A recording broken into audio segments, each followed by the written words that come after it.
దేశ రాజధాని ఢిల్లీ శాసనసభ ఎన్నికల ఫలితాలు వెలువడి బుధవారానికి 11 రోజులు దాటిపోయింది. అయినా ముఖ్యమంత్రి అభ్యర్థిని ప్రకటించడంలో తీవ్ర జాప్యం చేస్తుంది. చివరకు 11 రోజుల తర్వాత అందరి అంచనాలు తలకిందులు చేస్తూ రేఖా గుప్తాను ఢిల్లీ సీఎంగా బీజేపీ ప్రకటించింది. మరి రేఖా గుప్తాను సీఎంగా చేసేందుకు గల కారణాల గురించి ఈ కథనంలో మరింత సమాచారం చూద్దాం.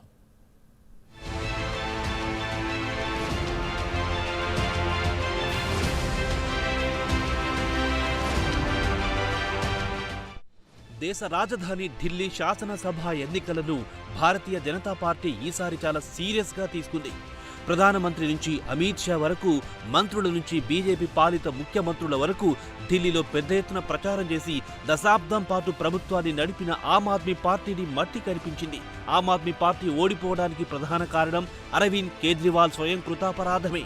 ప్రజలు ఆయనను నమ్మడం లేదు. పలు స్కామ్లలో ఇరుక్కుని జైలుకు వెళ్లిన కేజ్రీవాల్ ప్రజల్లో చులుకనయ్యాడు. స్వయంగా ఆయనే న్యూఢిల్లీ నియోజకవర్గం నుంచి పోటీ చేసి ఘోరంగా ఓడిపోయారంటే ఆయన పట్ల ప్రజలు ఎంత ఆగ్రహంతో ఉన్నారో ఆయన ఓటమిని బట్టి తెలుస్తోంది. తిరిగి రేఖా గుప్తా విషయానికొస్తే దేశంలో బీజేపీ 14 రాష్ట్రాల్లో ప్రభుత్వాన్ని నడుపుతోంది. వారిలో రేఖా గుప్తా ఒక్కరే మహిళా సీఎం. ఇక ప్రధానమంత్రి నరేంద్ర మోదీ రేఖా గుప్తాను ముఖ్యమంత్రి చేసి మహిళా ఓటర్లను ఆకర్షించేందుకు చేసే ప్రయత్నమా అన్న ఊహాగానాలు కూడా వెల్లువెత్తుతున్నాయి.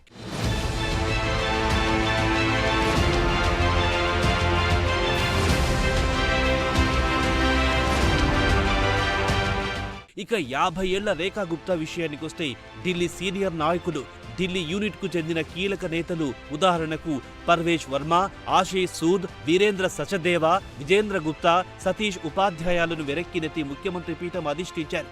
ఢిల్లీ మహిళా ముఖ్యమంత్రుల విషయానికొస్తే గుప్తా 4వ వారు. అంతకు ముందు ఢిల్లీ ముఖ్యమంత్రులుగా సుష్మా స్వరాజ్, కాంగ్రెస్ నుంచి షీలా దీక్షిత్, ఆమ్ ఆద్మీ పార్టీ నుంచి అతీషి సీఎంగా పనిచేశారు. ఇక 4వ సీఎంగా రేఖా గుప్తా నిలవనున్నారు. ఇదిలా ఉండగా బుధవారం రాత్రి ఢిల్లీ లెఫ్టినెంట్ గవర్నర్ వీకే సక్సేనా గుప్తాను కలిసి ప్రభుత్వం ఏర్పాటు చేయడానికి తనకు అవకాశం ఇవ్వాలని కోరారు.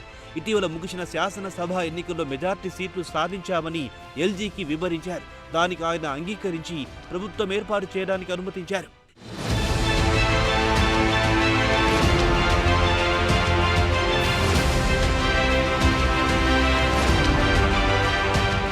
ఇక రేఖా గుప్తా విషయానికొస్తే తన రాజకీయ కెరీర్ ప్రారంభమైనప్పటి నుండి ఆమె రాష్ట్రీయ స్వయం సేవక్ సంఘ్తో సన్నిహితంగా ఉండడం ప్రారంభించారు. ఆర్ఎస్ఎస్తో ఆమెకు దగ్గరి సంబంధాలు కూడా ఆమెను సీఎం పదవి వరించడానికి గల కారణమన్న టాక్ కూడా రాజధాని పొలిటికల్ సర్కిల్స్లో వినిపిస్తున్న మాట. ఇక రేఖా గుప్తా విషయానికొస్తే ఆమె మొదటిసారి ఎమ్మెల్యేగా గెలిచారు.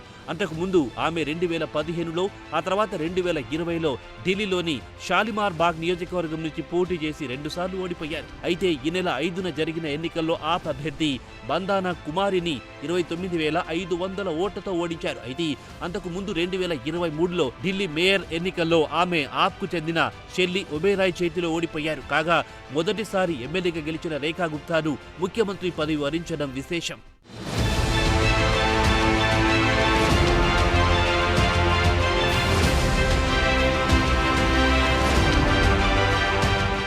అయితే ఇక్కడ మరో అంశం కూడా ప్రస్తావించుకోవాలి.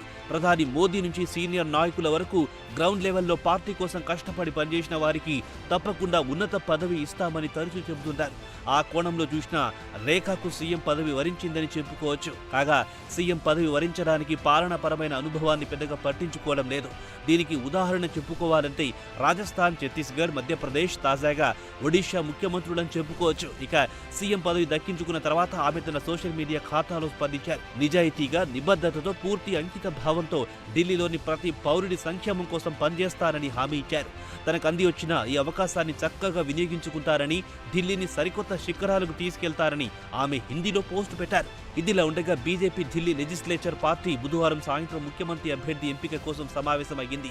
ఈ నెల 5న జరిగిన ఎన్నికల్లో బీజేపీ మొత్తం 48 సీట్లు సాధించగా ఆప్ 22 సీట్లు మాత్రమే సాధించింది. కాగా ఢిల్లీలో బీజేపీ 26 సంవత్సరాల తర్వాత మళ్లీ అధికారంలోకి వచ్చింది. లెజిస్లేచర్ పార్టీ సమావేశానికి పరిశీలకులుగా బీజేపీ ఎంపీ రవిశంకర్ ప్రసాద్, కేంద్ర మంత్రి ఓపీ ధన్కర్ వ్యవహరించారు.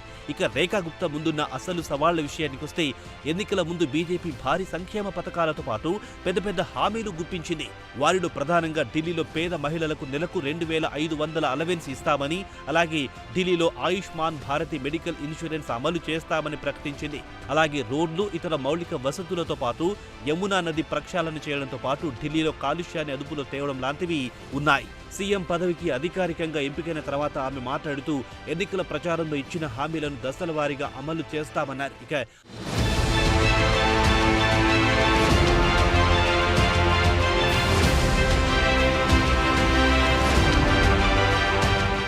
రేఖా గుప్తా విషయానికి వస్తే 1974లో హర్యానాలో జింద్లో జన్మించారు. బనియా కమ్యూనిటీ అంటే ఇక్కడ వైశ్య కులంలో జన్మించారు. ఆమె కుటుంబం గత కొన్ని దశాబ్దాల కాలంగా బీజేపీ పార్టీలోనే కొనసాగుతోంది. ఆమె తండ్రి విషయానికి వస్తే ఆయన స్టేట్ బ్యాంక్ ఆఫ్ ఇండియాలో ఉద్యోగి. రేఖా 2 ఏళ్ల వయసప్పుడు వారు తమ మకాం హర్యానా నుంచి ఢిల్లీకి మార్చుకున్నారు. కాగా ఆమె ఆర్ఎస్ఎస్ విద్యార్థి విభాగంలో చేరారు. అటు తర్వాత ఢిల్లీ యూనివర్సిటీ విద్యార్థిగా అఖిల భారత విద్యార్థి పరిషత్లో చురుకుగా పనిచేశారు. 1995లో ఢిల్లీ యూనివర్సిటీ స్టూడెంట్ యూనియన్ ప్రెసిడెంట్గా గెలిచారు. ఢిల్లీ యూనివర్సిటీ నుంచి లా డిగ్రీ సాధించారు. బీజేపీలోని పలు విభాగాల్లో పనిచేశారు. రేఖ 2007 నుంచి మెయిన్ స్ట్రీమ్ రాజకీయాల్లో ప్రవేశించారు. ఉత్తర పీతాంపూర్ మున్సిపల్ కౌన్సిలర్గా గెలిచారు. అలాగే ఆమె ఢిల్లీ బీజేపీ మహిళా విభాగం ప్రధాన కార్యదర్శిగా సేవలందించారు. అటు తర్వాత ఆమెను జాతీయ మహిళా విభాగంలో కీలక సభ్యురాలిగా సేవలందించారు.